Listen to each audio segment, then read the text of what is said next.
Hello. Welcome back to another edition of Road Talk with Cade. Today in my life is September 26th, 2025. For the third year running, me and my friend Sam have been able to make our annual college football trip a reality. This year, we found ourselves in the sticky heat of the Bayou. Before I get into the trip, I want to run over some housekeeping from the past month of my life. There was one episode posted about my last trip home. This episode was ready to go for its regular scheduled programming, but due to a lack of stable Wi-Fi, I could not successfully upload the video. So I decided to take 2 weeks off from the show to enjoy some time with my family and friends. Now we are back and better than ever. Secondly, this footage shot for this video is from my drive back from Atlanta, the following week after the football trip. I do not like filming when I'm with other people because I feel as though it takes away from the moment at hand. And I'd rather have the moment than a video. The video is more for my personal time anyways, and that's how I want to keep it for now. The third order of business is today is a day before the 1-year anniversary of Hurricane Helene, a storm that has drastically affected the town of Asheville, which I have called home for the last 2 years. The town and surrounding area are in much better shape now. The Blue Ridge Parkway is finally back open. Tourism is funneling its way back into town. To the naked eye, the greenery of the forest hide the destruction in plain sight. But the damage of what happened last year still affects people's day-to-day lives around these parts of the country. So please keep those that lost their homes, loved ones, or livelihoods in the storm in your prayers at night, whether it is this tragedy here or any of the natural disasters around the world. On a much brighter note, me and Sam flew into New Orleans on Thursday, September 11th to start our adventure. Once we were situated in the hotel, we drove down the street to a little dive bar in Metairie, Louisiana, called the Causeway, to watch the Packer game on that Thursday night. For dinner, we each had a po' boy, our first taste of Cajun cooking on the trip. A bit of a letdown, both of us thought. But they weren't traditional po' boys, so looking back, that was probably a mistake on our end, not the bar's. As the Packers dominated the Commanders, we conversed with a local next to us at the bar. By conversed, I mean we sat there and watched the game and laughed because we couldn't understand a word this guy was saying. His Cajun accent was so thick, he made it sound like Coach O spoke perfect English. The only word I could understand him say the entire night was beer. The next morning started at Café du Monde, which I thought for both of us was the highlight of the trip, as you will see as the episode progresses.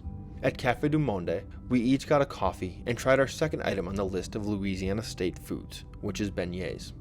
I mean, these square fried pastries covered in powdered sugar were absolutely phenomenal. I was expecting it to just be a donut, which in theory it is, but the texture and succulent flavor made it seem so much more than that. A real Cajun delicacy that I think the both of us very much look forward to eating again one day. The first real adventurous stop of the trip was to do a Bayou tour. I originally wanted to do an airboat tour through the Bayou, but due to the price and lack of party size, the barge boat tour was a much more feasible option. For the first half of the tour, I was thinking, boy did we overpay the $35 for this. We were basically floating from location to location, feeding raccoons while the driver told us a couple ghost stories about why the swamp is haunted. On the back half of the adventure, the tour guide parked the boat and started to call up the alligators. Up, up, up, up, come on, up, up, up, up. The man got out onto a platform on the side of the boat to hand feed the alligators chicken and pet some of them on the back of the head like they were dogs. The biggest one was estimated to be 450 to 500 pounds and about 9 feet long. One of the more insane things I think I've ever watched someone do. It pretty easily summed up though in 2 words, which is badass. Also during the feeding time, a baby alligator was passed around for the people to hold. So I got to hold a 9-month-old alligator. While on the Bayou tour, we saw a wild boar, alligator gar, a soft-shelled turtle, and upwards of 100 raccoons on the 90-minute boat tour. Not exactly the tour I was looking for, but all in all, watching someone pet an alligator was probably worth my money alone. After the tour, we drove back into town to find ourselves some lunch. The place we decided to stop was Chef Ron's Gumbo Stop. I'm making sure to share the restaurant's name with you, because this place deserves all the business in the world. Cajun food, number 3, was jambalaya. When I say this was a good meal, my mouth is still watering when I think about it, and it's been 2 weeks. One of the best meals that I think I've ever had. From the smoked andouille sausage all the way down to the spices in each bite of rice, was damn near perfect. If any of you ever find yourself in New Orleans, I would highly recommend making your way over to see Chef Ron. Post-lunch, we drove the other direction from our morning's adventure, finding ourselves in the small incorporated town of Kiln, Mississippi, the home of former Packers quarterback and NFL Hall of Famer Brett Favre. Somehow the two of us managed to drive right past the sign that we were looking for when coming into town. So we drove around for 10 minutes, looking for it before we realized it was right in front of us the whole time. A good laugh was shared over our stupidity. We only have one more year before our brains fully develop, which will allow us to not make that mistake again. One of the many inside jokes we'll get to share for the rest of our college football adventures in the future.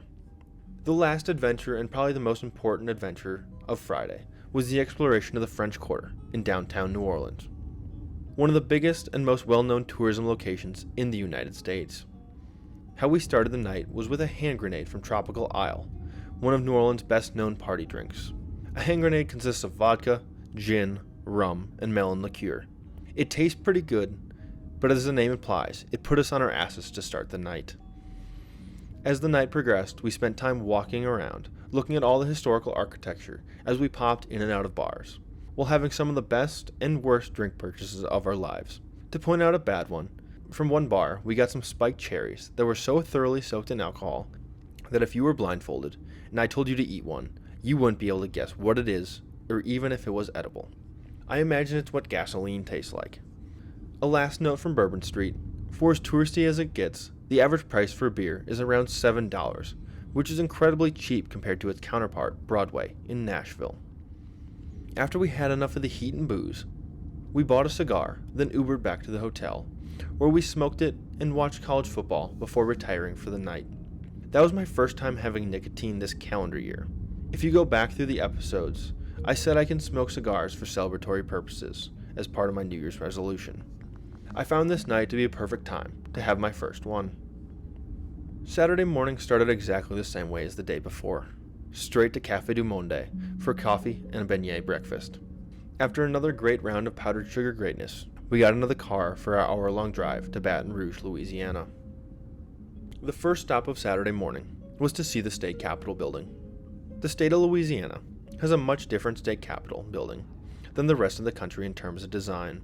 Unlike many of its counterparts, the building is a tower instead of having a domed crown. The building looks dirty, with the darker shades of gray covering much of the building, but still a beautiful structure nonetheless. They also have free access to a viewing ledge on the 27th floor of the building, which gives you a panoramic view of downtown, the Mississippi River, and the rest of the land surrounding Baton Rouge. After we saw the Capitol building, we continued our 2.5-mile walk around the rather empty downtown areas, seeing the old Capitol building and observing other structures around the area. When I say rather empty, for it being 10 a.m. on a college football Saturday, it felt like we were in a ghost town for most of our walk.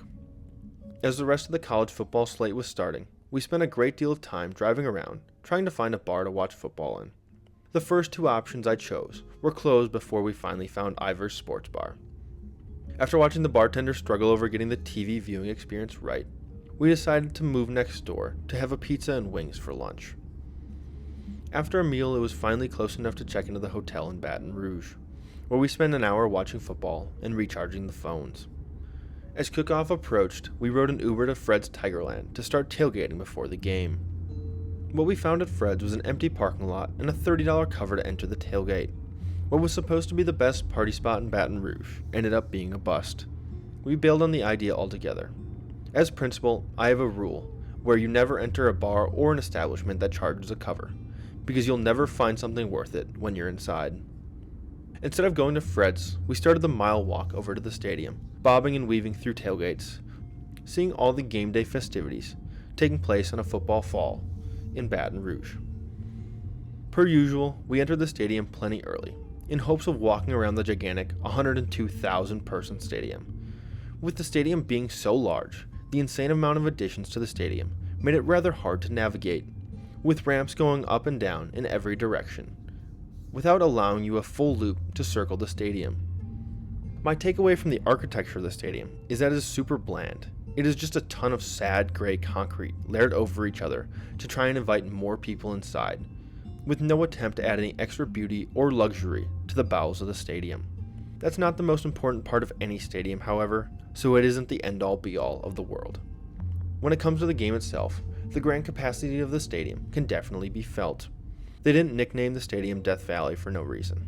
As the game progressed, you could feel the strain on the fans as they seemed on edge from the opening kick, frustrated by the offense's lack of ability to move the ball.